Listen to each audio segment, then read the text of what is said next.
Jadi minggu lepas kita sudah ajar, kita sudah belajar macam mana nak tentukan sesuatu persamaan kuadratik itu mempunyai berapa punca, iaitu keadaan puncanya.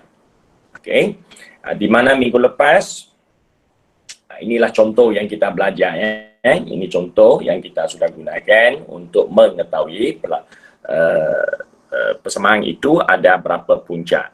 Minggu ini seperti cikgu janji, okay, selepas kamu juga membaca sikit, jadi minggu ni cikgu akan terangkan kenapa diskriminan, okay, kenapa diskriminan B square mana 4AC itu akan dikaitkan dengan jenis-jenis punca, dikaitkan dengan 3 jenis punca. Kenapa?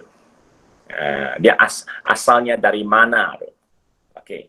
Jadi hari ini baru cikgu terangkan diskriminan asal usulnya. Okay. Jadi diskriminan yang kita belajar, saya tulis mula B square mana 4AC minggu lepas tu, okay, yang dikatakan label sebagai D itu, okay. Dia datang dari mana? Dia datang dari rumus kuadratik. Ya, rumus kuadratik. Dan kalau kamu masih ingat apa gunanya rumus ini? X sama dengan negatif B plus minus punca kuasa B square mana 4AC over 2A. Okay, yang ini. Dia ambil bahagian ini dan dia hasilkan satu lagi ilmu baru. Hari itu mula-mula ajar kamu gunakan rumus ini untuk cari punca. Okay, cari punca. Hari ini dia gunakan rumus D sama dengan B square mana 4AC untuk apa? Untuk tentukan keadaan punca. Okay. Maksudnya di sini, kenapa bahagian ini boleh dikaitkan dengan fungsi untuk menentukan puncanya? Kenapa? Jadi kalau kamu nak tahu kenapa, maksudnya kamu kena faham dari asal usulnya. Dia datang dari rumus kuadratik. Dia datang dari rumus kuadratik, jadi kamu akan gunakan rumus kuadratik itu untuk dikaitkan dengan 3 jenis keadaannya. Kalau keadaan pertama, B square mana 4AC, kalau dikatakan lebih dari sifar, then dia ada 2 punca nyata. Nyata yang berbeza. Perkataan berbeza dengan 2. 2 ini sangat penting keyword ya. Manakala kalau B square mana 4AC didapati sama dengan nilai, iaitu bahagian tengah-tengah ini. Bahagian ini kalau dapat nilai sifar, dia punya keadaan tu apa? Keadaannya hanya 2 punca nyata yang sama.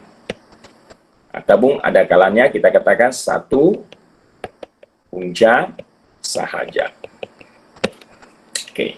Dan akhir sekali kalau kamu dapat B square mana 4AC kurang dari sifar. Kenapa bila dia kurang sifar dikatakan tiada punca? Kenapa?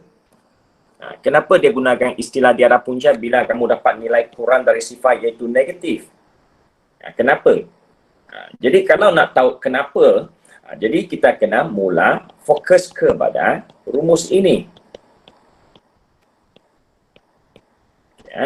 Rumus ini yang tengah-tengah, yang di bawah punca kuasa 2 ini, yang dikatakan sama dengan B square mana 4AC ini, okay, apa yang perlu kamu fahamkan di sini, dikaitkan dengan istilah di atas ini, sekarang saya tukar warna merah, dikaitkan dengan istilah ini. Okay. Apa jadi kalau B square mana 4AC lebih besar dari sifar, iaitu maksudnya bila dia dapat nilai positif. Okay. Bila kamu ganti nilai B square mana 4AC, kamu dapat nilai lebih besar sifar, iaitu nilai positif. Contohlah, positif 4. Kalau letak sini positif 4, apa akan jadi nilai X-nya? Nilai X itu apa? Nilai X itu ialah punca. Maksudnya, kalau nilai di tengah-tengah ni, di bawah punca kuasa 2 ni, menjadi nombor positif, apa akan jadi kepada puncanya? Okey. Jadi, kalau kamu fikirkan dari sini, dan kita teruskan dengan langkah penyelesaiannya, ini yang akan kamu buat.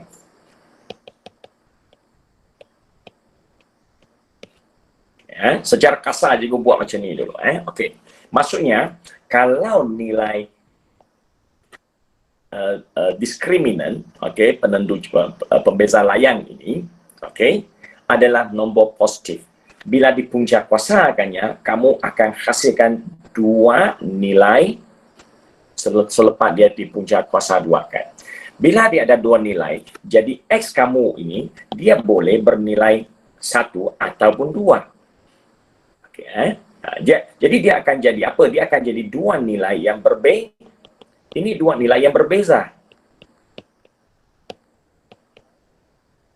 Dua nilai yang kamu buat tambah tolak darab bahagi nanti, dia akan jadi berbeza nilainya. Okay. Kenapa dia boleh berbeza? Sebab punca kuasa positif menghasilkan dua nilai, iaitu positif negatif 2. Ingat tu. Jadi kerana dia punca kuasa 4 jadi dua nilai berbeza, jadi hasil kiraan akhir sekali juga akan dapat dua nilai berbeza. Ya, okey. Manakala keadaan yang satu lagi, B square minus 4AC, kalau hasil kiraannya sama dengan sifar. Okey, hasil sama dengan sifar. X sama dengan negatif B plus minus punca kuasa sifar over 2A. AB tak payah nak tahu sangat apa nilai dia, tak payah nak tahu. Kamu faham konsep dulu. Okay, kalau dia keadaan macam ni, punca kuasa sifar kita dapat apa? Dia akan dapat tambah tolak sifar. Okay. Tambah tolak sifar, kalau kamu buat pun, dia akan jadi negatif B tambah sifar bagi 2A, atau puncanya akan sama negatif B tolak sifar sama dengan 2A. Kiraan akhir sekali, kedua-dua belah adalah sama. Kedua-dua belah, maksudnya kedua-dua punca ni, punca 1 dengan punca 2 nilainya, nilainya adalah sama. Itu sebab dia katakan mempunyai dua punca yang nilai mereka itu sama. Ataupun orang akhir sekali pun kata, ini dua sama tu maksudnya satu saja lah kan, satu punca saja. Okay. So istilah untuk sama dengan sifar ni, dia boleh kata dua punca berlain sama nilai, ataupun dia katakan sebagai satu punca sahaja. Kenapa dia hanya boleh hasilkan satu? Kerana punca nilai yang nak dipunca kuasa 2 kan, itu adalah sifar. Okay. Jadi sifar ini datang dari apa? Datang dari pembeza layang, iaitu dari B square minus 4AC. Okay. Dan akhir sekali, keadaan terakhir, kenapa bila dia kurang dari sifar? Bila dia kurang dari sifar, dia dapat nilai negatif. Kenapa dia tak boleh, dia jadikan tiada punca? Okay. Jadi kamu ganti masuk ke dalam rumus ini, cuba kita ganti satu nilai, nilai negatif. Contohnya nilai negatif 4 lah, bagi dengan 2A. Kamu kalau ada kalkulator kat depan sekarang, kamu tekan punca kuasa negatif 4. Ada jawapan dah? Bila ditekankan punca kuasa negatif 4, kalkulator akan tunjukkan jawapan dah? Tidak. Tidak kan? Jadi kalau tak boleh, tak tunjuk jawapan. Okay? Contohlah sekarang, contohnya kita tahu nilai B dia. Nilai B sama dengan 4. Okey, tambah tolak. Bahagi dengan A dia sama dengan 3. Okey, katakanlah. Tapi sini punca kuasa negatif 4. Negatif 4 tambah tolak bahagi dengan 6. Okay. Kawasan ini, kalkulator pun tak mampu nak bagi tahu jawapan. Macam manalah kita nak buat soalan ini? Kita memang tak dapat nak selesai lah kan dia. Sebab kita tak tahu apa nilainya. Jadi kalau tak ada nilai, bolehkah akhirnya kamu katakan X sama apa atau X sama dengan apa? Boleh tak kita dapatkan puncanya? Tak boleh lah. Sebab ada satu bahagian yang tak tahu nilai. Jadi tak tahu nilai, macam mana nak dapat nilai? Jadi tak tahu nilai. Jadi akhirnya dia kata, saya pun tak dapat kira puncanya. I also don't know what is the value. Bila tak tahu punca, jadi kita punya jawapan adalah tiada punca boleh dikira. Sebab ada nilai yang tidak diketahui. Itu sebab dia katakan, dalam keadaan macam ni, dalam keadaan B square minus 4AC, kalau kamu dapat nilai negatif, dia tak dapat dikira. Bila tak dapat dikira, tiadalah punca boleh dihasilkan. Itu untuk keterangan kepada tiga keadaan punca ni. Ini yang cikgu nak terangkan kepada kamu. Dan dia dikaitkan asal usulnya dari rumus kuadratik. Namun walaupun dikatakan tak dapat diselesaikan, kerana negatif tadi kan, isiannya negatif. Kalau kamu baca di bawah sini, dan kamu akan tahu. Dia bagi satu contoh soalan yang tak boleh diselesaikan. Cikgu terang kat sini. Ini kalau ikut zaman dulu, zaman cikgu belajar Form 5 dulu, ataupun sebenarnya sebelum KSSM lah. Soalan ini dia tak akan muncul untuk KBSM yang sebelum ini. Tapi hari ini dia muncul dekat buku teks kamu orang. Maksudnya KSSM ini, syllabus ini, dia sudah advance sikit. Apa yang cikgu nak sentuh sekarang ini adalah perkara yang cikgu belajar zaman cikgu jadi murid dulu di tingkatan 6. This is what I learned in Form 6. Form 5 saya tak pernah pun diberitahu punca kuasa negatif boleh dikira. Boleh ada langkah lanjutannya. Tapi untuk anda, ingat kamu sudah disuruh belajar. Jadi bila disuruh belajar, jangan lepas hari ini kamu jumpa lagi punca kuasa negatif 4, you cakap dengan cikgu, saya tak boleh nak teruskan sudah. Salah. Kamu patutnya boleh lanjutkan lagi jawapan ini. Dapat jawapan ke tak dapat jawapan, itu kemudian. Itu bukan soalnya. Soalnya sekarang kamu masih boleh lanjutkan. Jadi sekarang benda baru, ilmu baru ataupun ilmu baru, mesti mula kuasai sekarang. Ada dekat buku kamu di sini. Jadi dia katakan, bagaimana persamaan kuadratik yang tidak mempunyai punca? Dia kata, macam mana kuadratik ini, persamaan kuadratik ini yang dikatakan tidak mempunyai punca. Tidak mempunyai punca maksudnya B square minus 4AC kurang dari sifar, iaitu negatif. Perhatikan bahawa pembeza layarnya bernilai negatif.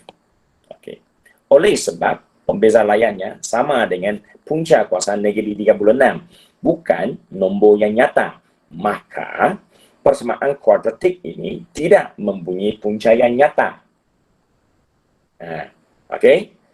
Kenapa dia gunakan perkataan nyata? Nyata itu kenyataan. Apa maksud kenyataan? Kenyataan sesuatu yang dinyata, sesuatu yang ternyata, sesuatu yang boleh kita lihat. Tak nyata maksudnya tak dapat dilihat lah. Jadi kalau dia katakan punca yang nyata, maksudnya punca yang boleh dikira, yang boleh dipaparkan nilainya. Itu maksudnya. Jadi, bila B square minus 4AC kurang daripada kosong, iaitu negatif, jadi punca kuasanya adalah tidak dapat dikira. Tidak dapat dikira, tidak mempunyai punca yang nyata. Itu yang istilah tadi. Jadi, seterusnya dia kata apa? Punca kuasa bagi suatu nilai negatif, tengok istilah baru, dikenali sebagai nombor khayalan. Nombor ni tak wujud, tak nyata, tak dapat dikira, tak nyata lah. Jadi tak nyata, apakah nama yang nak diberi baru untuk nombor macam ini? Nombor macam ini diberikan satu nama baru, nombor, dulu ada nombor bulat, nombor negatif, nombor positif, nombor pecahan kan? Itu semua nyata, sebab kamu nampak. Sekarang ini ada satu nombor yang tak boleh dikira, tak nyata. Jadi apakah nama barunya? Nama barunya adalah nombor khayalan. Bahaya nampak tak? Tak nampak, itu bayang-bayang saja. Jadi itu istilah diguna pakai. Jadi nombor khayalan ini diwakili oleh apa? Tengok dia gunakan huruf I. satu simbol baru lagi untuk kamu pelajari. Okay, ingat matematik, banyak simbol perlu kamu faham. I ini bukan I ikan. Bukan. I ini adalah mewakili nombor khayalan. Nombor khayalan. Okay. Macam mana I itu? I itu sebenarnya mewakili apa? I ini mewakili apa? I ini disebut nombor khayalan mewakili simbol ini, punca kuasa -1. Okey. Jadi ingat tu Jadi macam mana nak gunakannya? Macam mana nak gunakannya? Okey, kita tengok sekarang macam mana nak gunakan soalan ini. Okey. Jadi kita pun buat diskriminan D. D ialah diskriminan. Semalam latihan yang cikgu semak beberapa orang, saya dapati anda contohnya soalan macam ni saya tunjukkan satu contoh kekurangan bila kamu buat soalan ini. Sambil-sambil tu kamu tengok okay. Ada di kalangan kamu terus tulis macam ini dia tulis sama dengan negatif B kuasa 2 tolak 4A 4A itu 9 C. Okey, lepas tu 36 tolak 36 darab 2 72 dan dapat negatif 36. Okey. Ada dari kalangan kamu terus mulakan macam ini. Seperti yang kalau cikgu nampak macam ni, saya memang pantang cikgu memang pantang. Kenapa cikgu pantang? Ini adalah konsep matematik kena tangkap betul-betul. Persamaan, perkataan persamaan tak boleh diguna sebarang. Dalam kata lain, tanda persamaan ini jangan diwujudkan dalam langkah kamu sesenang-senang hati. Tak boleh. Dia macam perkataan persamaan itu juga. Cuba kamu buat ayat bahasa Malaysia. Persamaan mata saya. Lepas tu berhenti kat sana. Ataupun mata saya sama dengan. Mata saya sama dengan. Itu ayat apa? Itu ayat terkantum, betul? Tak boleh lah. Sama dengan mata saya. Apa benda yang sama dengan mata kamu?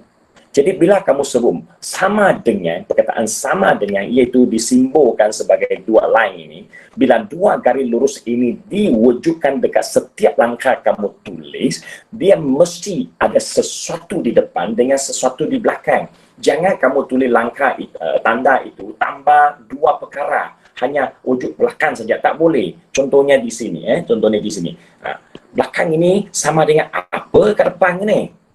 Kan? Tak boleh. Kamu sebenarnya salah dari segi matematik. Tata bahasa matematik, tata matematik kamu salah. Bahasa ada tata, matematik juga ada tata. Bila kamu gunakan tanda sama dengan, dia mestilah mula dengan sesuatu di depan. Dan benda yang kamu nak cari adalah diskriminan. Kalau tak nak tulis rumus dia, kamu sekurang-kurang tuliskan D yang cikgu sebutkan hari itu. Sebab apa? Diskriminan diwakili oleh huruf D.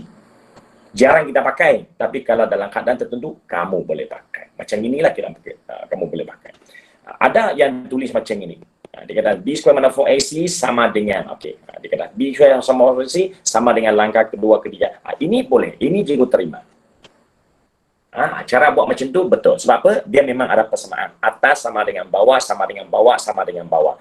Jadi semua ini, dia sama dengan yang atas. Itu boleh. Okay, itu tata tanda cikgu nak tegur sikit. Okay. Jadi untuk hari ini, cikgu nak gunakan spesifik B square mana 4AC. Okay. So bila kanti masuk, kamu pun dapat satu nilai negatif. Negatif ini ialah nombor khayalan. Saya salah tulis lagi.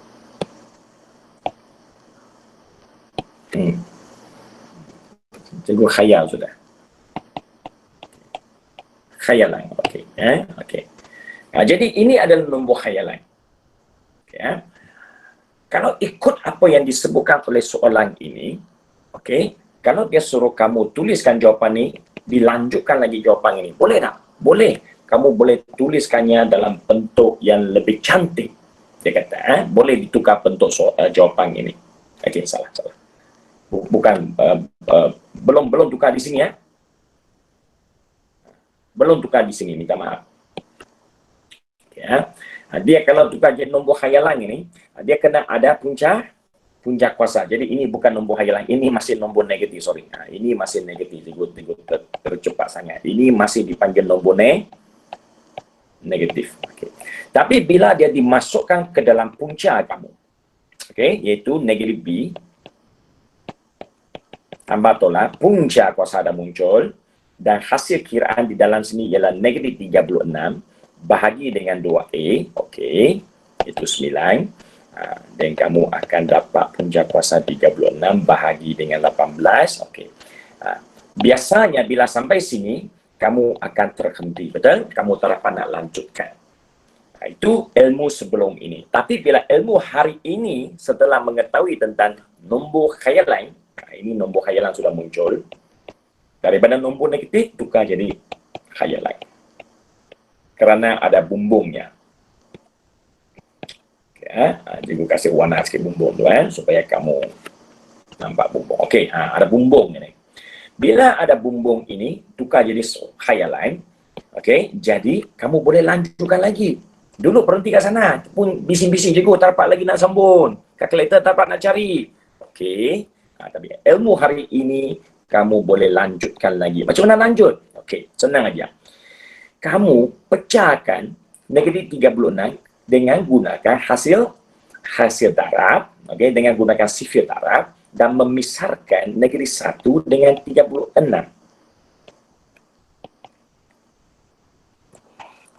Pisahkannya. Okey. Bila ada pisah, kenapa nak pisah dengan negatif 1? Sebab negatif 1 bila gabungkan dengan apa tu? Dengan punca kuasa, nombor khayalan ini, dia ada satu simbol yang baru. Itu yang cantiknya. Jadi sekarang kita pun asingkannya. Lepas tu, punca kuasa 36 dengan negatif 1 ni, dia boleh ditulis secara berasingan. Ini saya harap kamu faham di sini, especially bahagian ini, cikgu nak kamu fokus bahagian ini. Cikgu bolehkah ini ditulis dipecah macam ni? Ini adalah bab indeks dulu yang kamu belajar. Jadi kalau kamu ada keraguan di sini, ingat, ini akan jadi satu stepping stone untuk kamu. Mungkin di sana kamu akan tersekat kalau kamu punya ilmu indeks itu kurang. Jadi itu saya nak pasti kamu kena pastikan kamu faham kenapa dia boleh. Kalau tak boleh, kena tanya nanti cikgu kena bagi contoh-contoh lain untuk mengajar balik indeks kamu. Okey. Ingat matematik ini, MX ini dia menggabungkan semua ilmu Biasanya cikgu Cum punya otak memang banyak benda dalam otak dia. Saya gabung sini sana. Sebab Math teach me like that. So you all study math, you have to understand. MX, you kena hasil gabungan semua topik yang ada kaitan. Baru MX kamu jadi hebat. Ya, okay. So bila sampai sini, tambah tolak, okay now. You see, bila dia dipecahkan dengan negatif tu, ada dua kebaikan. Kebaikan pertama, punca kuasa negatif menjadi I. Punca kuasa 36, it become positive. It become positive, then you can solve it.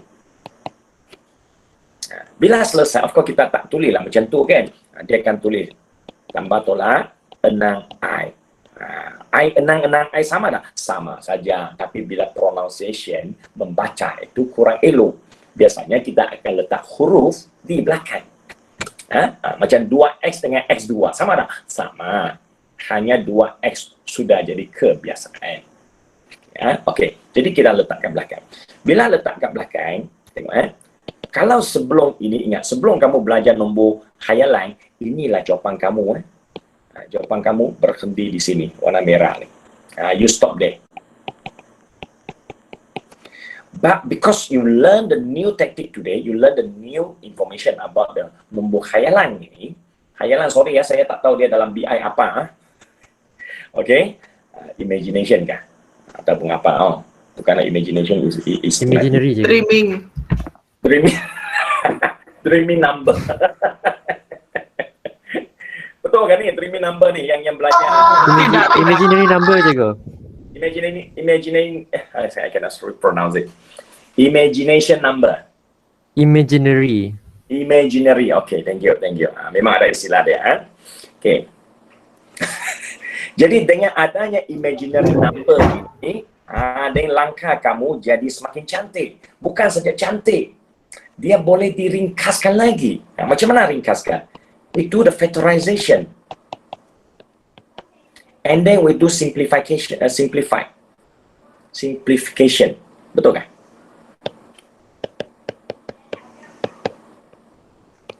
You see? That is your final answer now.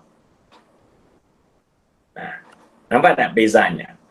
Daripada satu bentuk yang sangat complicated sebelum ini berhenti kat sana because of the imaginary number that you learn today. The format of the answer, the form of the answer can be simplified even more simplest form. Menjadi bentuk yang lagi ringkas. Itu yang harus kamu belajar hari ini. Okay, so I hope that you get the point here. This is something new for you, which means during your matrikulasi nanti form 6 nanti cikgu tak akan ajar benda ini sudah itu you maksudnya you sudah belajar sekarang, nanti mungkin dah sampai masa untuk gunakan sahaja. Okay. So itu adalah sedikit pertambahan untuk bentuk-bentuk jenis-jenis punca, jenis-jenis punca persamaan kuadratik. Okay. Jadi latihan hari itu pun sudah anda buat, ada yang sudah buat, ada yang belum, ada yang sudah hantar, terima kasih. Yang belum tu, cikgu menyuruh semua, okay, hantar kerja rumah, jangan tak hantar, okay. Kerja rumah untuk diri sendiri, bukan untuk cikgu. Cikgu tolong kamu semak, cikgu nak maklumkan di manakah kelemahan kekuatan kamu. Jadi semua itulah perlu kamu hantar. Okay. Jadi yang belum hantar teruskan. Okay. Lepas itu, sepakat sampai sini, okey ke tidak? Tentang nombor khayalan ini. Is it okay for you all? Okay. Okay, thank you. Okay, cikgu. Okay, cantik. Thank you for the feedback. Okay. Cikgu nak tanya sikit, sedang buat recording sekarang. Ada tak nampak muka cikgu di sebelah skrin kamu ni?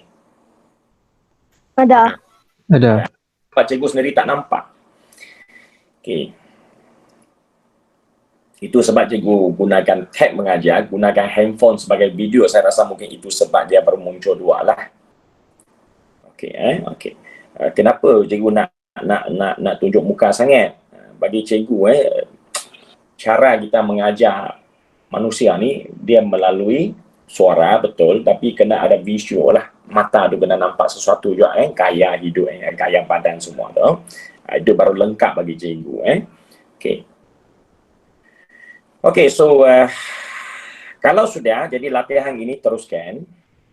Sambil-sambil tu cikgu beri teguran sikit untuk latihan yang hantar tu.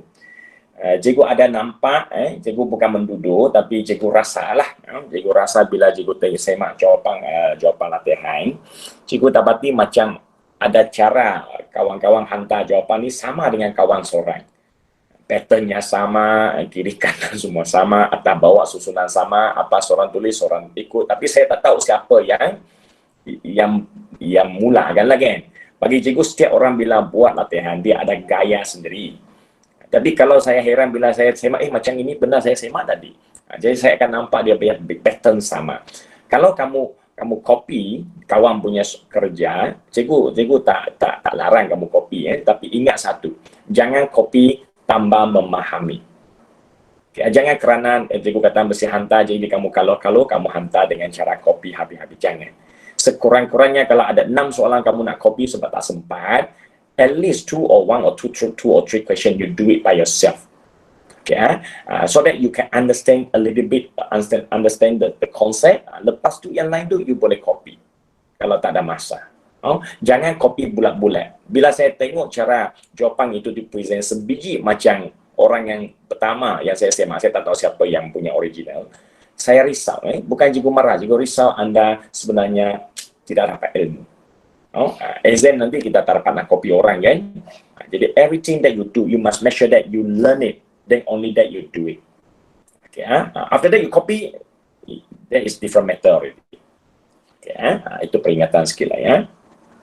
Okay, Seterusnya, setelah kita sudah mempelajari keadaan punca, memahami dia datang dari rumus mana asal usulnya. Jadi sekarang dikaitkan dengan apa? Dikaitkan dengan menyelesaikan masalah-masalah dalam soalan-soalan matematik lah. Jadi bila kata penyelesaian ini sudah sampai aras lebih tinggi sudah. Macam mana mengaplikasikan sudah. Bukan saja memahami, tapi sudah faham boleh gunakan tak kalau soalannya berubah macam ini, kalau keadaan berubah macam ini, boleh tak kamu buat, dia kata. Kita tengok apa soalan dia ya. Contohnya di sini dia kata kalau ikut silibus yang disuruh cikgu sentuh untuk anda, macam mana nak aplikasikannya, apakah keadaan kalau kita nak aplikasikannya. Kemahiran pertama yang perlu kamu kuasai adalah setelah kamu aplikasikan diskriminan tu, D itu kamu tengok sekarang dia guna D D. Kamu akan mendapat kemahiran mencari suatu nilai yang tidak diketahui, dalam kata lain anon, nilai anon.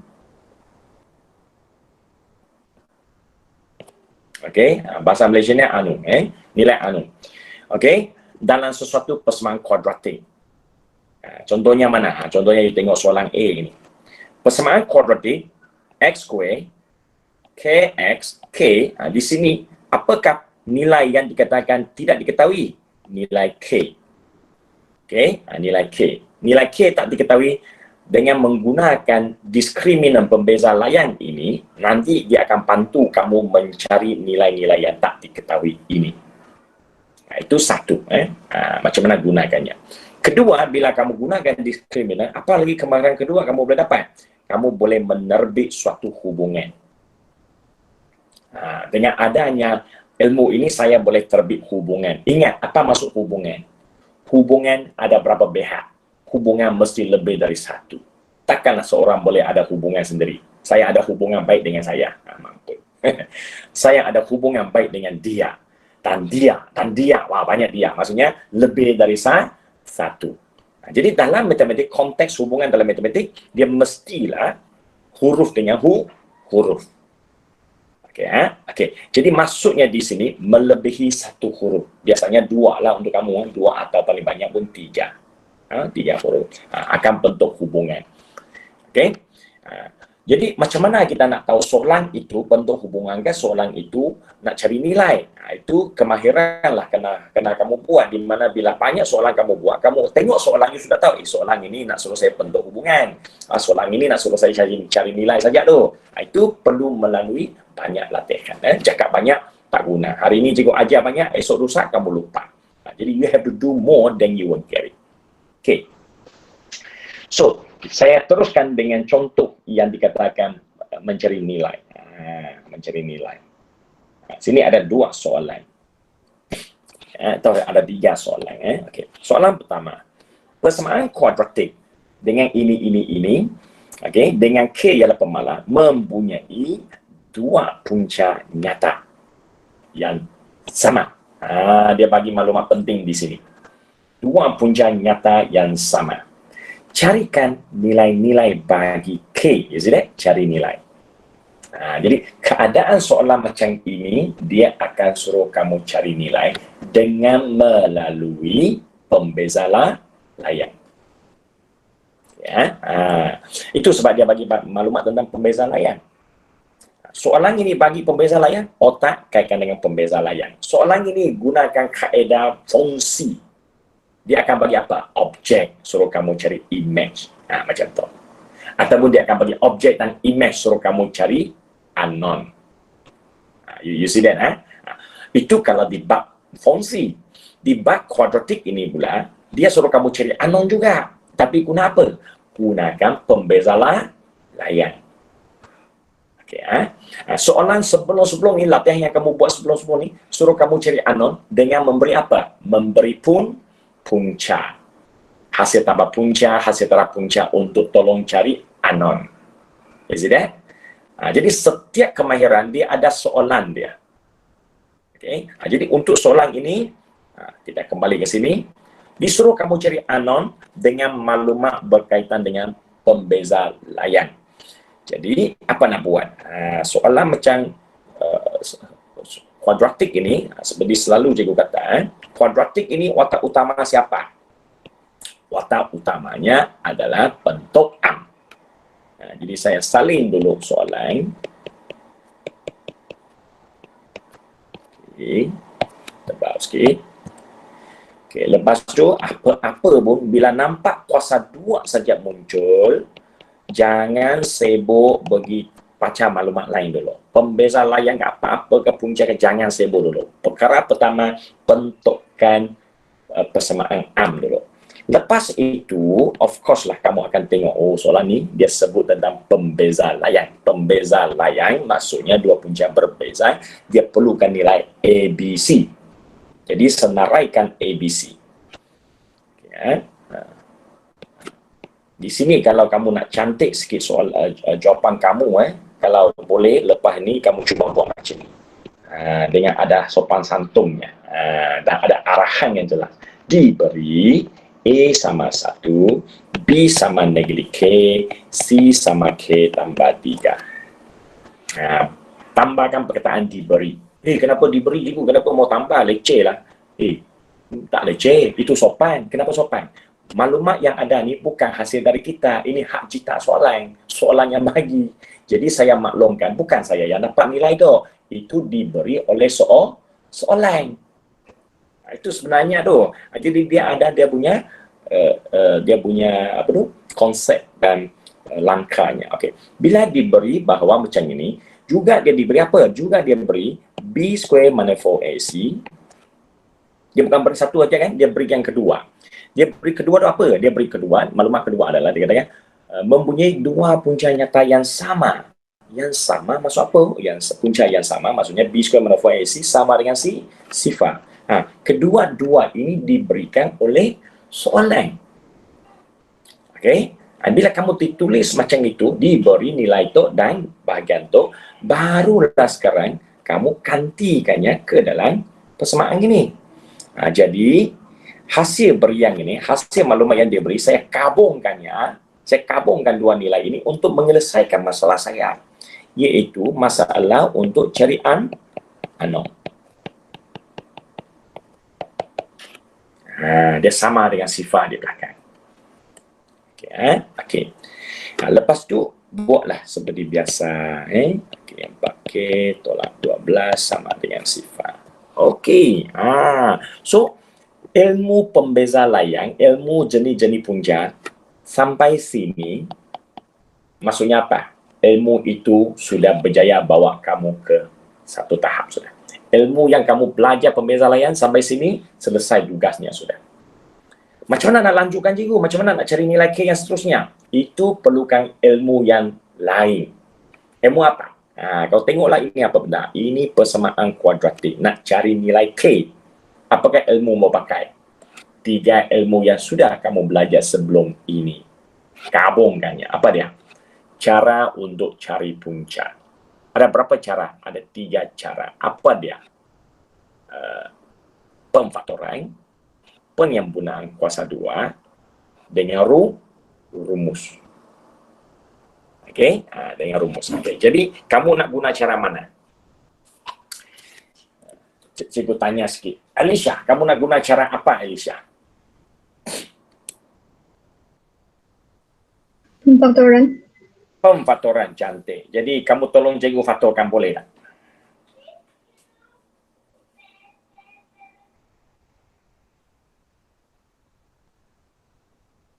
Alicia, tolong cikgu faktor.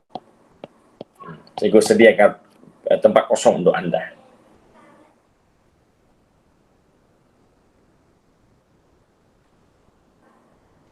X tolak 6. X tolak 6. Ya. Alicia, cikgu besarkan lagi untuk kamu tengok. Di sini persamaan kita tidak ada huruf X. Kamu sudah terbiasa dengan X tu. Okay. Okay, good. K tolak 6. Satu K lagi tambah 2. tambah 2, cantik. Okey, so betul okey. Dengan melalui ilmu pemfaktoran, jadi K sama 6 atau K sama negatif 2, cantik. Itulah jawapan kita. Okey, adakah kita sudah jawab soalan? Tengok balik, adakah kita sudah jawab soalan? Soalan kata apa? Dengan maklumat-maklumat yang saya beri banyak-banyak tadi, boleh dah tolong saya cari nilai-nilai K. Tengok sini, dia bocor rahsia dah. Ada soalan banyak bocor rahsia. Soalan kata, cari nilai-nilai. Apa maksud nilai-nilai? Nilai K lebih dari 1. Mana? Betul kan? Betul. Tengok 1, 2. Nilai-nilai. Plural is not singular. Kalau dalam bahasa Inggeris, find the values, ada S di belakang. Kalau dia tidak ada S di belakang, dia hanya katakan find the value of K, itu pun sudah bocor rahsia. Jawapannya K hanya ada satu nilai. Understand ya? Itu semua dia punya cara bertanya soalan. Ingat, bahasa juga merentasi matematik. So, the language program, dia punya apa tu? Grammar of the language, tata bahasa dalam soalan masih diguna pakai. Jadi you fahamkan tata bahasa, you juga boleh faham soalan itu. Okay, so that is the first question. Okay, soalan pertama yang mencari nilai melalui pembeza layan dan digabungkan dengan ilmu pemfaktoran ataupun yang lain-lain itu. Okay, soalan kedua. Soalan kedua dikatakan punca persamaan ini dengan P ialah pemalar adalah nyata dan berbeza. Nyata dan berbeza. Maksudnya apa? Okey, satu. Lepas tu dia minta kita cari apa? Cari nilai P. Tapi bukan cari nilai. Cari apa? Cari julat. Okay. Ini soalan suruh cari julat untuk nilai P yang dikatakan unknown. Tadi soalan satu cari nilai. Sekarang cari julat untuk nilai tu. Apa beza julat dengan nilai? Itu yang you kena ingat balik yang sebelum-sebelum ini. Latihan yang sebelum ini pun sudah kamu belajar, iaitu penyelesaian soalan yang ini. Ketaksamaan. Macam mana nak cari ketaksamaan punya soalan? Jawapannya. Itu dia. Sekarang diguna pakai di sini lagi. Okay. See, so whatever you learn before, dia sebenarnya untuk yang akan datang. That's why never forget the before or never don't mastery the previous lesson. Okay, semuanya penting.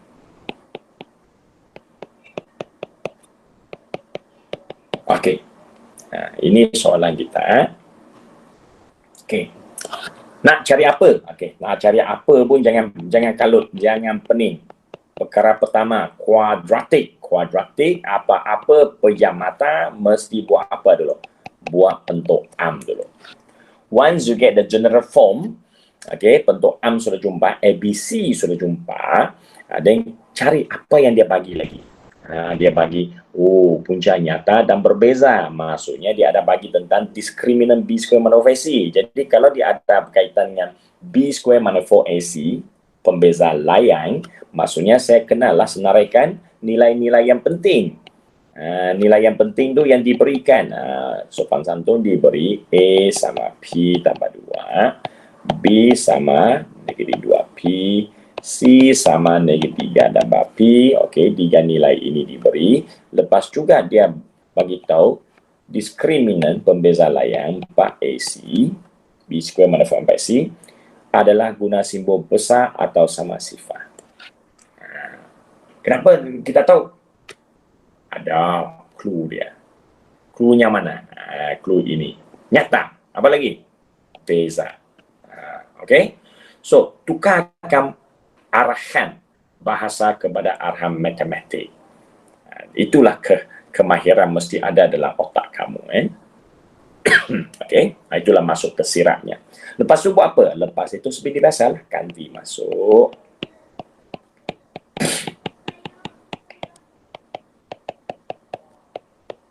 Okey. Lepas tu kembangkan. Okey. Ini saya tunggu dulu. Saya tarik yang belakang dulu. Okey. P kuasa 2 tolak 6 tolak tambah 2P besar sifar. Okey. And then finally Yalah, sepatutnya tambah dulu apalah, taruh dulu pun boleh. Okay, salah. Sini salah. Tanda jangan salah, tanda salah habis cetak. Banyak nanti semua lari, 24 tolak dengan 8P greater than 0. Okay, so kebetulan soalan ini, dua ini dimasukkan. Kebetulan tau, ini soalan baik lagi sebab dia baru mula ajar kamu, jadi dia baik hati sikit. Dia tidak melibatkan ilmu yang lain. Nanti juga ceritakan. Okay. Lepas tu ini dah hilang, kuadratik kuasa 2 hilang, tinggal saja 4P tambah 24 besar dari sifar. Kalau tinggal jawapan dalam bentuk linear, ini panggil apa? Ketaksamaan linear. Ketaksamaan linear senang cerita. Ketaksamaan linear guna garis number, selesai. Kalau dia adalah kuadratik, ketaksamaan kuadratik ada square tu, ceritanya panjang lagi. Ceritanya apa yang sudah kamu belajar sebelum ini. Okay. Jadi soalan ini sebagai warming up, dia kasih senang sikit.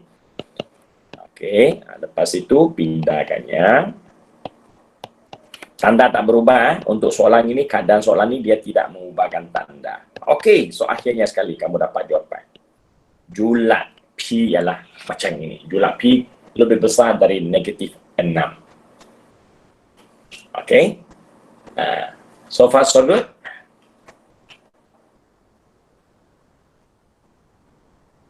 Ya. Okay. Jadi soalan 1 dengan soalan 2, kedua-duanya diberikan arahan cari nilai. Soalan 1 ada 2 nilai yang tak boleh diambil sebarang. Mesti 2 nilai ini saja yang boleh diterima. Soalan 2 juga suruh kamu cari nilai. Tapi jawapan akhirnya bentuknya lain sikit. Dia tak bagi kamu nilai spesifik. Dia bagi kamu jawapannya dalam bentuk julat. Jadi otak kamu kena ingat apa dah? Otak kamu tak perlu senaraikan semua, tapi otak kamu nilai untuk P yang boleh diguna pakai, yang boleh diterima pakai adalah besar dari negatif 6. Jadi apa contohnya? Negatif 5, negatif 4, negatif 2, 1, 10, 100, 500. Itu semua boleh pakai. Itu maksudnya julat. Dia punya jawapan banyak, infinity banyak. Tidak terhingga kamu nak sebut. Itu sebab dia gunakan julat. Selesai. Yang kedua-dua ini berkaitan dengan contoh-contoh soalan cari nilai. Macam mana dengan soalan yang cari hubungan? Ini soalan yang ketiga. Ajar kamu kalau soalan berkaitan hubungan, macam mana pula nak buat? Apakah rupa bentuk soalannya? You baca soalan ni, dia kata, tengok diberi persamaan kuadratik sama dengan ini. Kalau you bandingkan dengan soalan A di atas, sama juga bentuk dia bagi soalan kan. Diberi persamaan kuadratik sama-sama ini. Tengok, baca soalan awal sana, tak nadai berbeza. Tak ada beza, semua sama aja. Di belakang dengan nilai N sebagai pemalang. Soalan 1 dengan nilai K sebagai pemalang. Macam tak ada beza kan? Jadi macam mana saya nak tahu kok? Ini nak cari apa kan? Nak cari nilai kan, nak cari hubungan. Di belakang ni tunjuk, tengoklah. Tidak mempunyai punca nyata. Cari julat nilai N. Alamak, mampus. Rupanya soalan ini, ketiga soalan ni semua cari nilai. Belum lagi ada soalan di sini cari hubungan. Oh loh, cikgu ingat yang itu hubungan. Rupanya hubungan di mana? Ini yang cari hubungan. Okey, tak apa. Kita teruskan dengan soalan 3. Adakah soalan 3 ini sama macam soalan B tadi? Sebab dia sebut apa? Dia sebut cari julat. Kalau cari julat, macamlah soalan B kan? Cari julat kan? Tengok, betul ke tidak dia sama seperti tadi? Okey. Adakah dia sesenang macam tadi?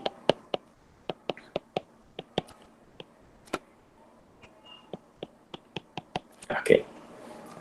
Ingat perkara pertama bentuk am.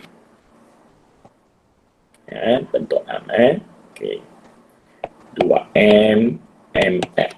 Okey, x kuih tambah 4 tolak tambah mx tambah 13 tolak 2M sama sifar. Okey, tapi belum cukup cantik, kena cantikkan lagi. Keluarkan X. Mestikah keluarkan X? Mestikah? Mestikah tulis sampai sini? Mestikah? Jawapan cikgu mesti kamu mesti tuliskan faktorkan X. Kenapa? Kalau kamu tak faktorkan X menjadi 1X, okay, contohnya kamu tinggalkan di sini, kamu berhenti di sini, cikgu nak tanyalah A-nya sama apa? A, okay, no problem. A sama 1.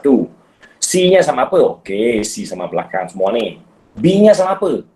Mampus. B ada 2. 4 ke M? Tak tahu mana 1. Kenapa pula? Sebab B di depan X. Sini ada berapa X? Ada 2X. Satunya 4X, satunya MX. Jadi mana satu adalah B? Itu 2. Jadi macam mana? Tak boleh. Kamu tak boleh pecah jadi 2. Itu sebab bila kamu faktorkannya, yang depan ini secara jelasnya adalah B. Jadi tidak ada istilah, tidak ada masalah untuk kena pasti. Lepas tu diberi A sama 1, B sama 4 tambah M, C sama dengan 13 tolak 2M. Okey, ABC sudah jelas, sudah tak ada salah. Dan kita tengok apa maklumat dia kata tadi. Baca balik soalan.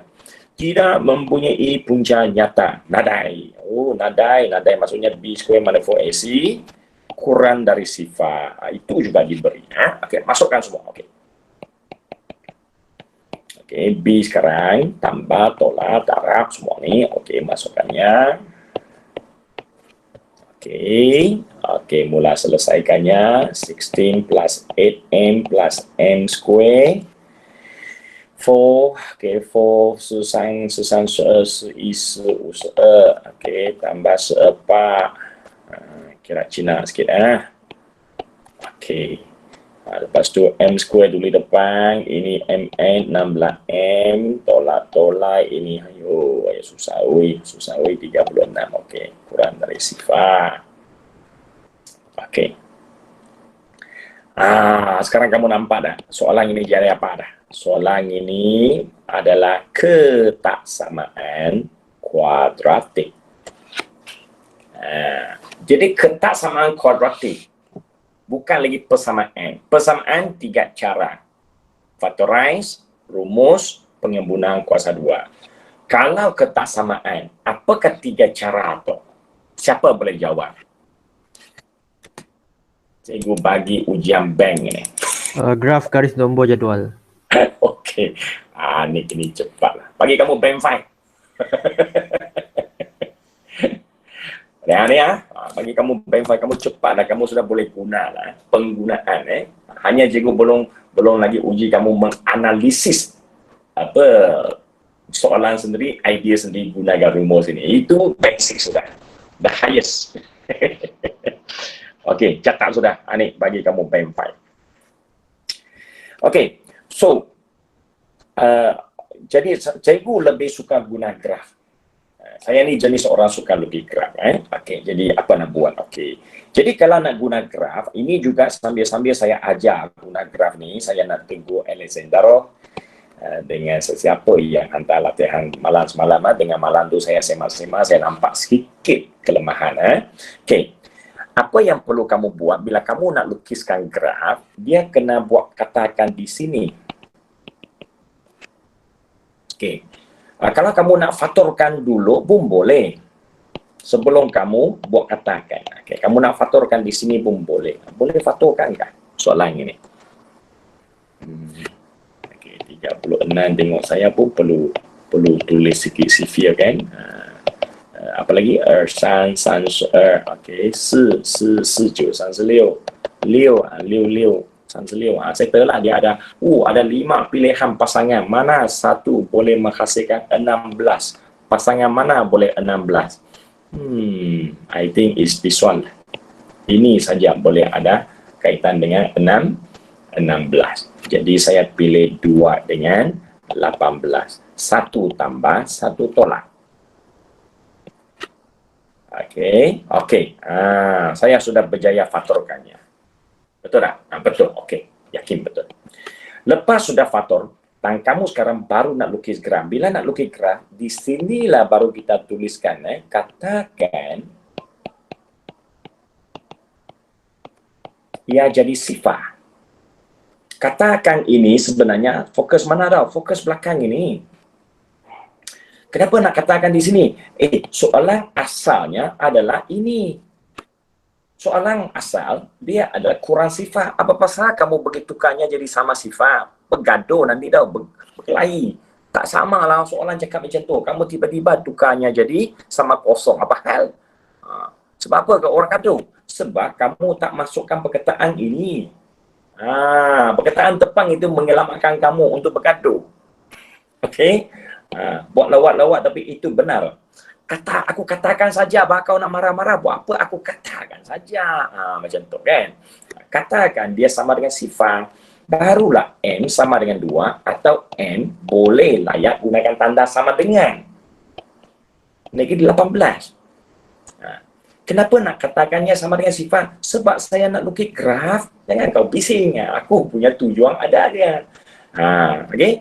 Graf saya perlukan pintasan. Perlukan nilai pintasan.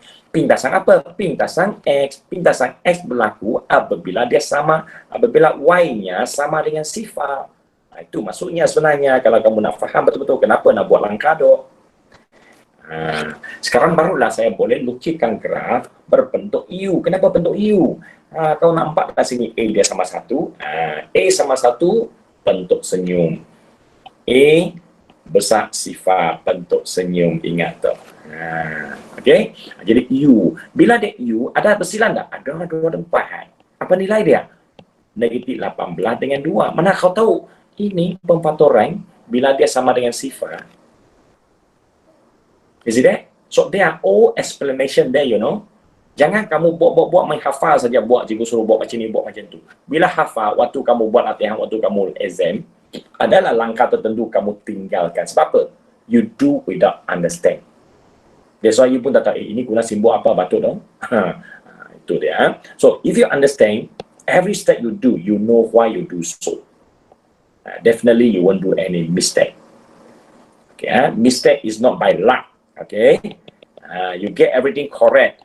It must be based on what you understand. Okay, good. So, graf sudah dihasilkan. Ada 3 kawasan. Kawasan positif, kawasan negatif, kawasan positif. Okay, itu pun sudah diajar sebelum ini. Okay. Kenapa positif? Cikgu ingatkan semula. Positif kerana apa? Kerana graf ini berada di atas paras laut. Ini Laut Cina Selatan tu. Ini paras Laut Cina Selatan. Yang atas itu paras laut positif. Yang bawah air itu paras laut negatif. You remember like that. Okay. Sebenarnya bukan itu penerangan dia. Tapi cikgu untuk cepatkan kamu guna cara itulah cikgu terangkan dulu. Okay. Kalau nak tambah, nak tahu lebih, suatu hari nanti saya explain lagi. Mungkin nanti fungsi kuadratik saya explain lah. Okay. So, atas tu positif, bawah tu negatif. Okay. Jadi, kawasan mana kita mau lorek? Ingat tu, kawasan mana mau lorek? Tengok balik langkah yang terakhir, tanda ketaksamaan ini berlaku. Langkah ini. Dia nak apa? Dia nak kawasan kurang sifar. Kurang sifar maksudnya bahagian negatif. Bahagian negatif dia berlaku di mana? Berlaku di kawasan tengah-tengah. Okey, kawasan tengah-tengah ni kawasan apa? Kawasan tengah-tengah maksudnya kawasan tengah-tengah. Maksudnya nilai X tu, nilai X yang dia nak cari, jumlah X yang dia nak cari. Bukan X, sorry. Sorry. Cikgu berlaku kesilapan besar ni. This is not X. Ini bukan paksi X. Bahaya. Saya ulangi kesilapan siapa tadi? Kesilapan Alicia. Alicia tadi sebut dengan saya tadi, bila saya suruh buat pemfaktoran, dia katakan sini X kan? Dia kata ini X kan? Tak betul saya kata. Kenapa? Sebab asalnya is K, jadi faktor mesti K. Jadi samalah kesilapan dia buat tadi. Yang sini dia punya N. Jadi sini mestilah paksi N. Okey. Jadi kalau paksi M, nilai yang dia mau cari adalah julat apa? Dia nak suruh kamu cari julat M. Julat M. M terletak di mana? M terletak di antara 2 dengan negatif 18. Inilah jawapan kamu. Okay, M terletak di antara 2 sempadan ini. Kenapa cikgu tekankan banyak-banyak tentang di antara 2 sempadan ini? Kenapa saya tekankan sempadan ini?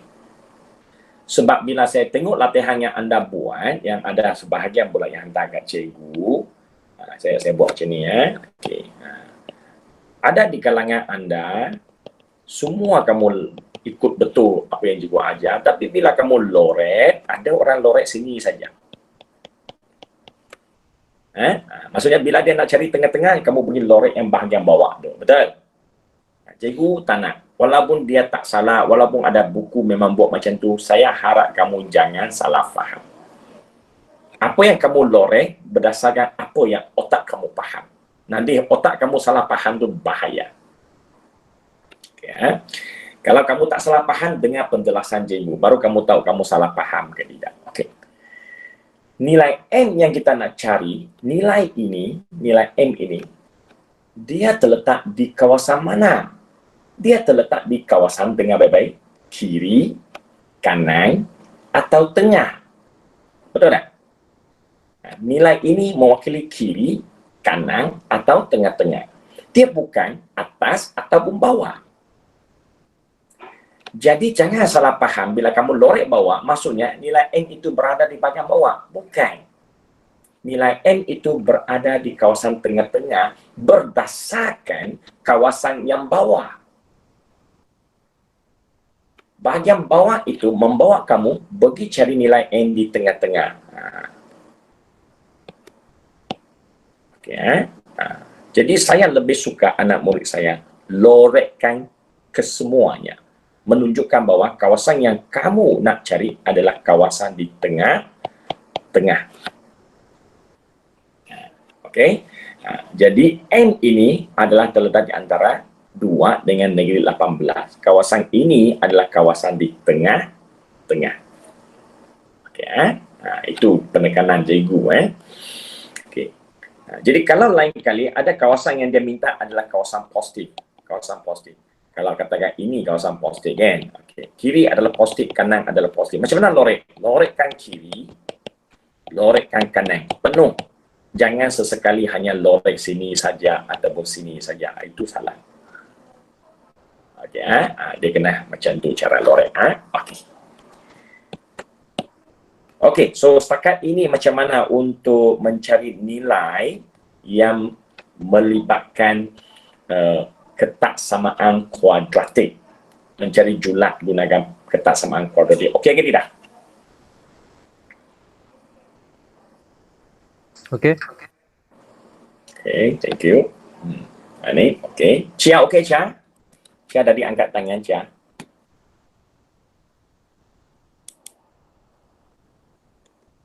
Halo, Chia. Okey, Chia ni dia tak mau cakap. Kenapa kelas lain tak mau cakap sangat? Kelisa, cikgu nak dengar suara Kelisa. Sikit, keras sikit. Okay. Okey lah. Begitu pendek rupanya. Okey saja. Okey. Cikgu tak nampaklah kenakalan kamu ni. Rindulah dengan kenakalan kamu orang ni. Bilalah kamu orang nak nakal balik kan? Sudah expired, cikgu. Apa yang expired? Nakal? Ya, sudah expired, sudah. Oh, susah ini macam. Kalau expired buang, renew balik. Senang aja dunia sekarang. Apa? Iyalah kan, kalau makanan dalam ting expired mau simpan lagi ya? Buang, pergi ambil baru. Okey, jangan expired kamu simpan lama tu. Jangan. Nakal balik sikitlah, remaja jangan tak nakal. Rindu dah nakal kamu orang ni. Tak nakal boring lah saya. Bila saya nak marah budak tak ada bunyi nakal kat sekolah. Aduh, hai. Okeylah. So, tak apa, kita bersembang-sembang sikit lah ya. Okey, mari kita pergi soalan kedua. Soalan kedua pula apa dia? Soalan kedua sekarang, dia nak cari ungkapan. Tengok, bila dia suruh kamu ungkapkan A dalam B, ataupun macam ni, kita baca mula dari awal dulu. Okey, kita mula dari awal. Diberi persamaan sekian. Apa beza sekarang ini? Kamu nampak dalam persamaan kamu ni, ada dua anon sudah. Ada dua pemalar sudah. Satunya A, satunya B. Soalan yang atas-atas tadi ni, semuanya satu saja pemalar. K kah, P kah, K kah, P kah, M kah, satu saja. Jadi itu dah bagi tahu clue dia. Kalau satu saja barangkali nak cari nilai saja. Tapi kalau ada dua sama ada dia suruh kamu cari nilai ataupun dia nak suruh kamu cari hubungan. Okey, semuanya bergantung kepada maklumat di belakang. So kita lanjutkan maklumatnya sekarang. Itu clue-nya cikgu sudah bocor rahsia ya. Okey. Jadi cari diberi persamaan sekian mempunyai punca nyata yang sama. Punca nyata yang sama maksudnya B square mana 4AC sama sifar. Okey, tengok dia terus kaitkan. Ungkapkan A dalam sebutan B. Dia terus bagi ungkapan. Jadi kalau tengok terus inilah apa nak buat kan. Okey, pertama A, B, C umum. Nilai A senarai B senarai C senarai. Ini yang diberikan. Oleh sebab persamaan mempunyai dua punca yang sama, itu diberilah tu. Kan? Diberi B square mana 4AC sama dengan sifar. Ayat itu masa kamu buat tak payah sebab ini buku ada arahan untuk kamu faham.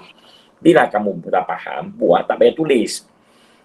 Okey, B square mana 4AC sama dengan sifar. Apa buat? Akan dimasuk nilai A, nilai B, nilai C. Okey, hasil ganti. Okey. Dah ganti tapak sini, tengok sampai sini. Apa jadi? Ada dua pemboleh ubah. Macam mana nak selesai dua pemboleh ubah?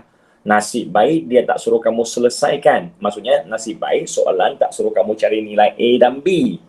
Dia suruh kamu buat apa? Hubungan. Hubungan. Kalau hubungan, macam mana bentuk hubungan?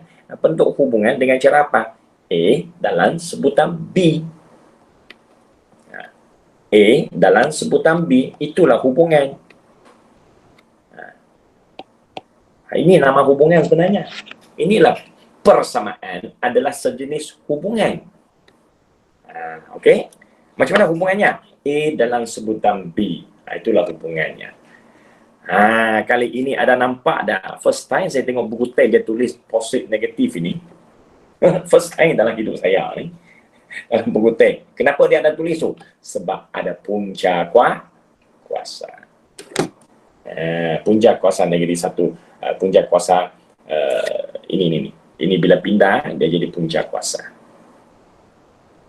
Okey, punca kuasa akhirnya menghasilkan positif negatif. Okey. Jadi kamu nampak tak bentuk jawapannya? Bentuk jawapannya inilah keadaan bentuk jawapan dinamakan hubungan. Okey, ada pertanyaan ke tidak?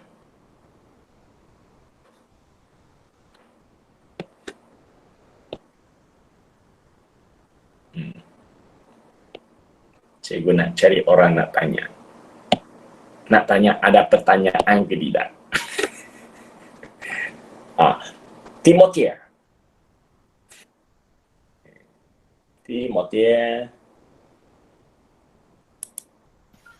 Tak ada. Tak ada. Yang jawab saya ni siapa? Muhammad Farid ya? Ya. Okey. Ya. Farid, muka kamu kenapa sama Anik? Kamu dua buat cikgu keliru. 5 orang mereka sama cikgu. 5 orang mereka sama cikgu. Coba cikgu scroll. Betul ke orangnya sama? Itu laki itu. Kamu orang memang suka muka handsome ini ya. Ini pilihan kamu orang enggak? Kenapa perempuan tak pilih dia, semua laki yang pilihnya? Ini ya handsome lah ya. Ini standard kamu orang sekarang Okey. Saya nanti nak cari dia lah jadi muka profil saya juga. Handsome rupanya. Oh, ramainya. Abel kamu guna muka sama juga. Abel tak ada muka lain kah? Baru perasan loh cikgu. Berapa minggu sudah cikgu. Okey. Baru perasan. Kamu punya muka rupa macam mana kamu baru perasan? Kesian. Aduh, nasib baik muka kamu tak berubah. Nanti semua orang tak tahu. Kamu sendiri pun tak tahu kamu berubah. Pernah kan tengok movie dulu, Face Off? Face Off. Tak cikgu. Nah, pergi cari movie dulu. Sangat terkenal pada zaman dulu. Cerita menceritakan seorang yang hebat dulu, seorang polis dengan seorang penjenayah. Penjenayah dengan polis ini, dia memang saling tangkap menangkap, lari lah kan. Apa yang berlaku kepada polis itu dengan penjenayah itu akhirnya, bukan akhirnya, di ceritanya adalah polis ni of course dia ada isteri yang sangat dia sayang, dia ada keluarga yang baik, polis kan. Lepas tu apa yang jadi, suatu hari polis ini ditangkap tau, pengsan ditangkap oleh penjenayah. Dan penjenayah itu apa dia buat tau? Sebab dia nak lepaskan dirinya daripada asyik dikejar and so on. Dia buat surgery. Apa surgery dia buat? Dia tukarkan mukanya dengan polis tu. Do the surgery, muka ubah. Tapi manusianya orang dia. Bila dia tukar, apa jadi? Seolah-olah individu itu bertukar muka, individu itu bertukar orang otaknya. Okay. Lepas itu, muka bila bertukar, mestilah dia akan jumpa dengan isterinya kan. Jadi, maksudnya penjenayah sekarang memiliki wajah polis dan dia balik ke rumahnya. Akhirnya macam mana isterinya nak mengenali suami yang betul-betul? Suami yang betul-betul sudah muka jenayah. Dia nak balik, nak bagi tahu isterinya, ni adalah suaminya, tapi isterinya tak percaya sebab isterinya tahu itu adalah penjenayah. Jadi macam mana akhirnya isterinya akan percaya bahawa itu adalah suami dia. Suaminya buat satu saja perbuatan. Satu saja action, do a simple action. Barulah isterinya percaya itu suaminya. Wow, at that moment I tell you, very touching. Jadi apakah action tu? You ada masa you pergi tengok, cari movie Face Off. Muka tu, off. Itu movie lama tu, zaman cikgu dekat universiti tu. Sangat terkenal. So you can try have a look. Itu movie dia lah. Jadi itulah cerita tentang kamu orang semua tukar muka. Nanti mak bapak pun si kenal. Okey, mari kita teruskan. Kita teruskan. Jadi untuk soalan ini cikgu harap kamu boleh sudah, tak ada masalah. Satunya tentang cari nilai, satunya tentang cari hubungan. Okey? Cikgu, Yes, silakan. saya ada soalan. Bagus, akhirnya. Macam mana 5/4B tu boleh sama dengan plus minus 1/2 bantah tu? Akhirnya ada orang tanya. I sengaja tak mau ajar. Okey. Itu sebenarnya untuk simplify. Thank you, Diana. I'm waiting that question actually. Orang kata kalau nak belajar, dia mesti ada orang minta baru kita ajar. Barulah pengajaran itu jadi bermakna. Kalau cikgu saja kakak orang tak tanya, it can come to zero, you know. Hasil pembelajaran tu mungkin sangat rendah hasilnya. But if come with question, thank you, that's good. So, soalan ini sebenarnya, apa yang cikgu nak jawab soalan ini, dia sama seperti yang tadi, negatif 36.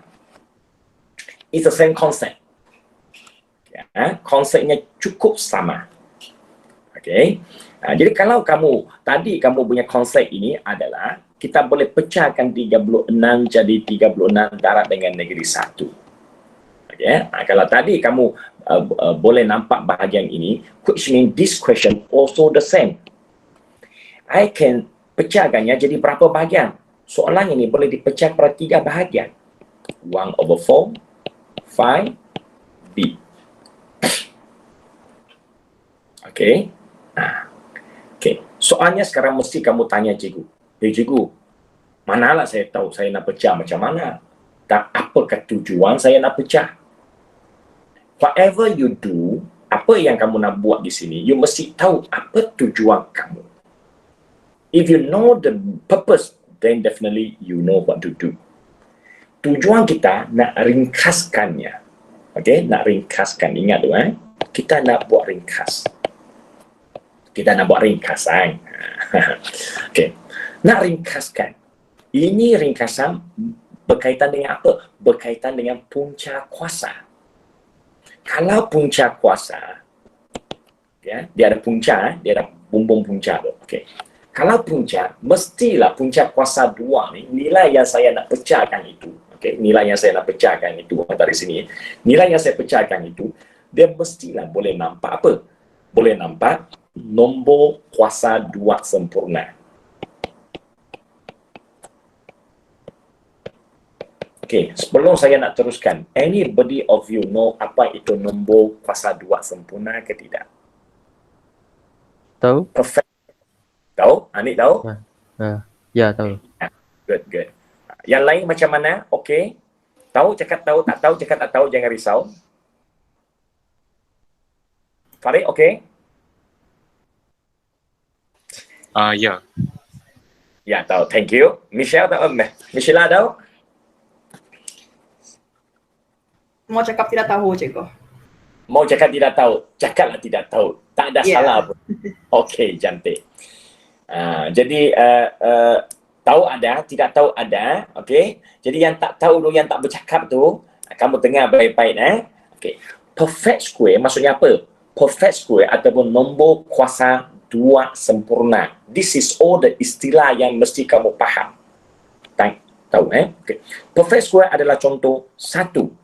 1 adalah nombor perfect square. 4, nombor perfect square. 9, 16. Apa lagi next? 25. 25. Next. 36, 49, 64. 64. More and more of you now know already, am I right? Okay. Perfect square inilah maksudnya dia adalah hasil daripada nombor bulat yang telah dikuasa 2-kan. Okay. Jadi kalau kamu tahu inilah perfect square, kenapa saya harus tahu perfect square ni? Sebab kalau kamu tahu perfect square, which means all this number, when I square root it, you will get back, you can simplify it. Kamu boleh ringkaskannya. So, punca kuasa 2 hanya boleh bertindak kepada nombor perfect square dengan tepat, dengan cantik, tanpa meninggalkan perpuluhan. Okay. So, you see here,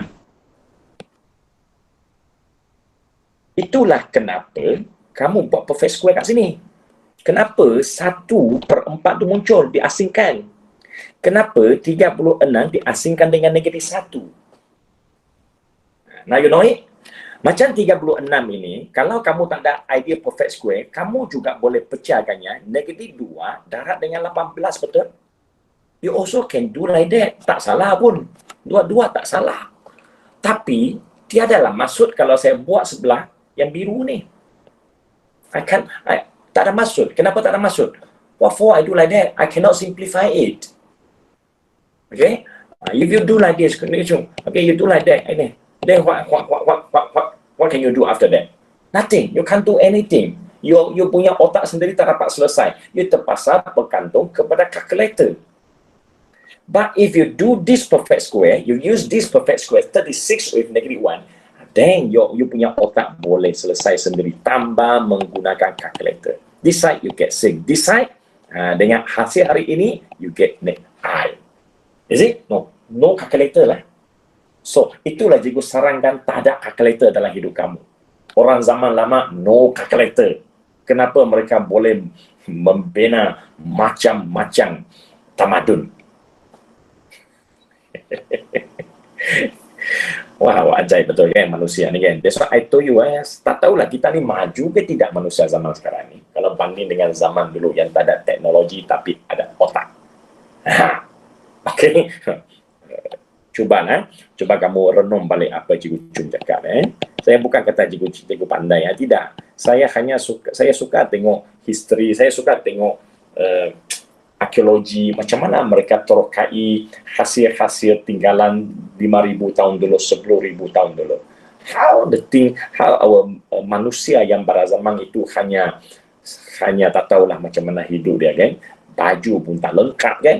But they can do a lot of things that we nowadays kita punya manusia sekarang dengan teknologi tinggi masih tertanya-tanya how they do it.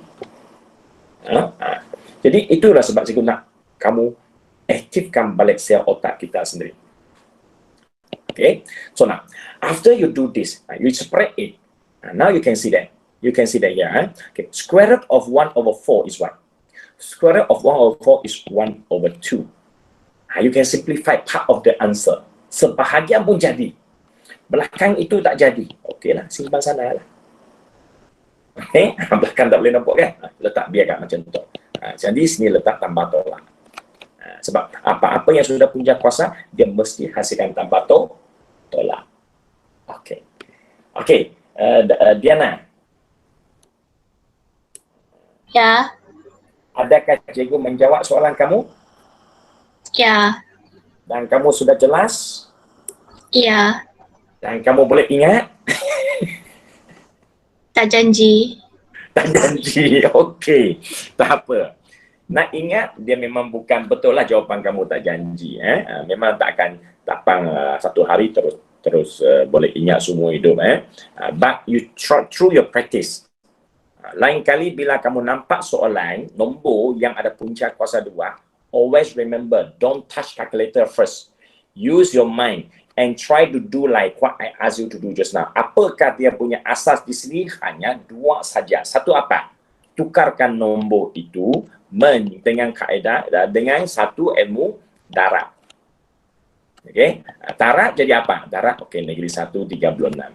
Ilmu kedua di sini, ilmu kedua lepas darab adalah apa? Perfect square.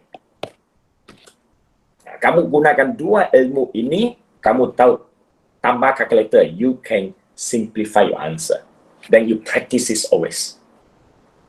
Okay, dia tidak susah dengan darab dengan perfect square. Darab dengan perfect square. Itu saja. Semua perfect square tadi cikgu dah bagi contoh, semua orang boleh lanjutkannya. Which mean perfect square you all semua pandai. Tak ada masalah. Hanya tidak diguna pakai saja ilmu. Okay? Okay. Thank you. That's all. Okay, so of course latihan lagi. Latihan tu 5 soalan. Wah, banyaknya. Ada intensif lagi. Kan? Banyaknya. Pukul berapa sudah? Syok sendiri saya. Alah, pukul 4 awalnya. Okay. Cikgu nak masuk form C juga ni. Is it okay for me to masuk form C? Boleh. I finish already, Benjus. Apa yang finish already? Sorry. Ada seorang boleh, thank you. Ada yang seorang finish already? Finish already, Benjus. Benjus tu apa maksud? Basically the brand lah. No more space. Storage full. Storage full.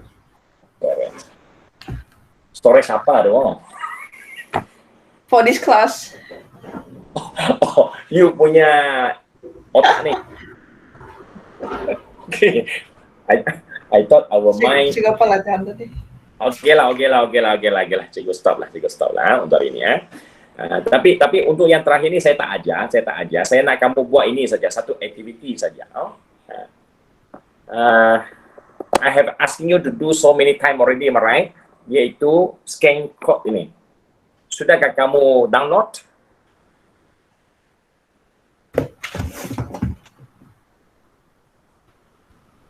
Sudah download? Oh, dah. Okey, mari. Sudah download, mari scankan dia. Screenshot ke apakah scankan dia. Cikgu pun buat sekarang scan.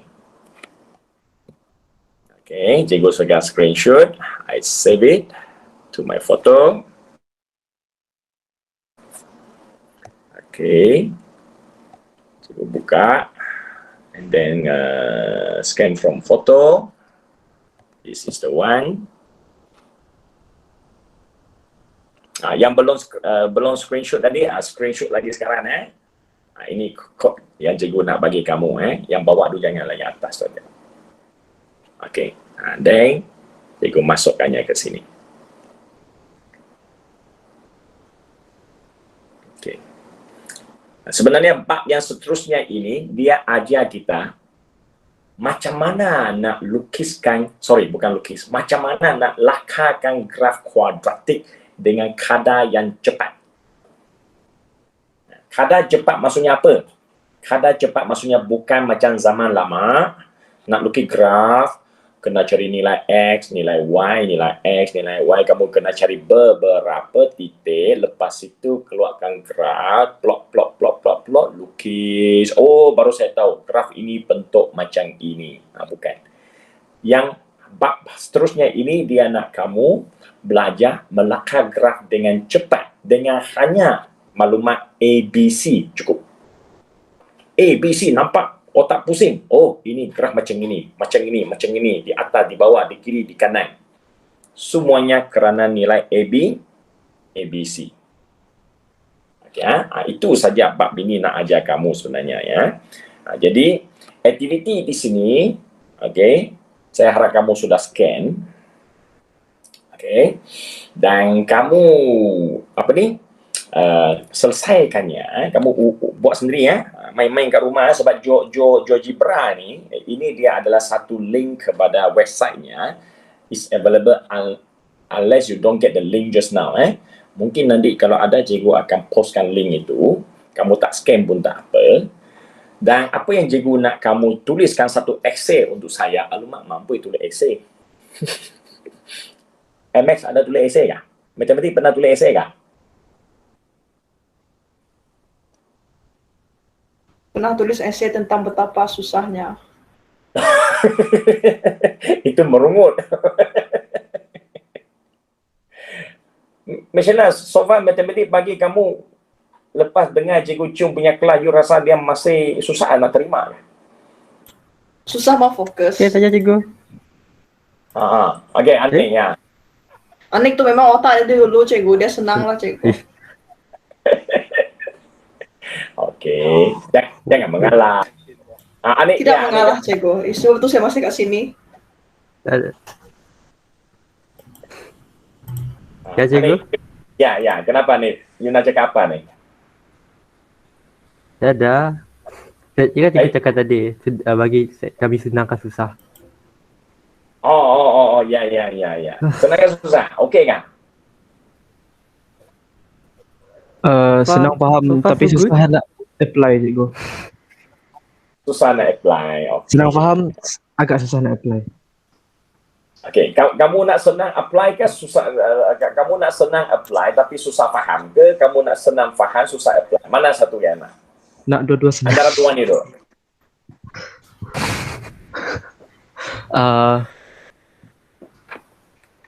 Rasanya pemahaman yang penting kot. So rasanya saya prefer senang faham tapi susah apply daripada susah faham tapi senang apply. Yes, okey. Bila main komputer, main komputer game, kamu nak faham dulu ke kamu nak apply dulu? Nak main dulu? Faham dulu. Faham dulu. Main dulu, faham kemudian.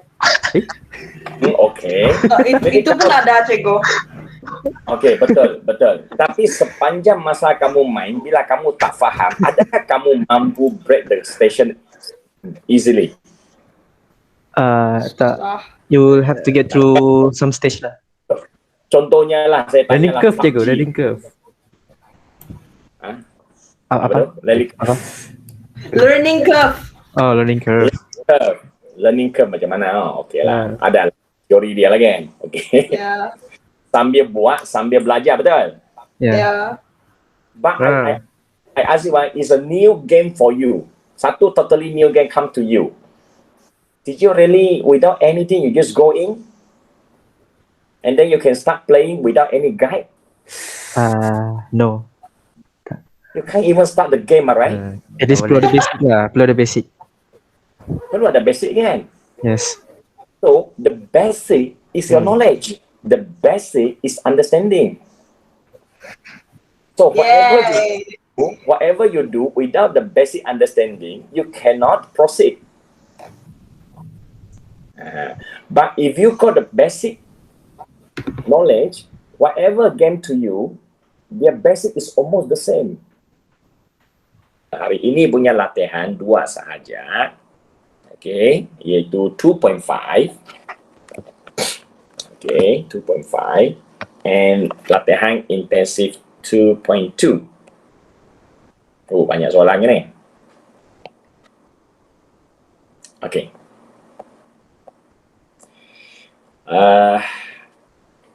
Bagi yang katakan tension kerana latihan ini susah, masih belum kuasai penuh, okay, latihan intensif 8 soalan, you pilih soalan mana you nak buat, tapi 4 soalan. Okay, bagi yang tak ada cabaran, you memang suka nak cabar diri, you do all the question. Okay, itu terpulang kepada anda ya. Jadi sini you do 4 or 8, up to you. Tapi yang atas tu mesti buat semua ya. Itu asas dia, mesti buat semua. Okay, so itu saja pesanan cikgu untuk hari ini. Terima kasih.